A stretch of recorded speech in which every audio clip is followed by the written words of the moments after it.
Je suis fatigué. Voici la justification d'Emmanuel Abaï Senga à son absence lors du lancement de la deuxième journée de ce procès devant la cour d'assises de Vendée ce mardi matin. L'accusé détenu à la maison d'arrêt de La Roche-sur-Yon a tout d'abord refusé une sommation interpellative, l'invitant à rejoindre le tribunal de La Roche-sur-Yon pour assister au débat. Le Rwandais de 45 ans a alors été contraint de rejoindre le tribunal de La Roche-sur-Yon.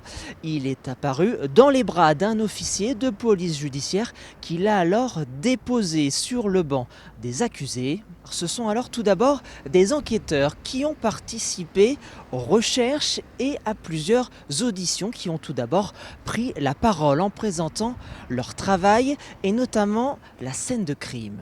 Un moment fort pour la famille de la victime, c'est pourquoi l'association France Victime 85 est présente depuis le début de l'audience pour accompagner les personnes les plus fragiles.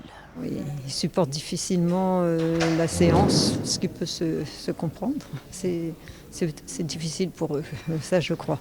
Alors nous, on est là que pour les soutenir un petit peu dans la mesure du possible.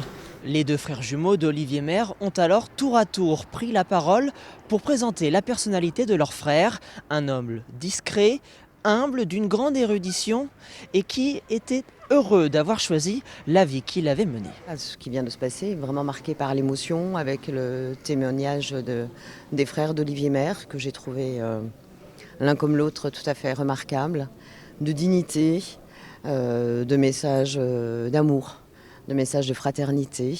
En cette fin de deuxième journée de procès, plusieurs questions restent encore en suspens.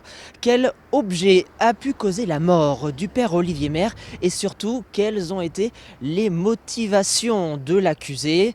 Des questions auxquelles des réponses pourront peut-être être données dès demain car l'accusé aura l'opportunité de présenter sa version des faits.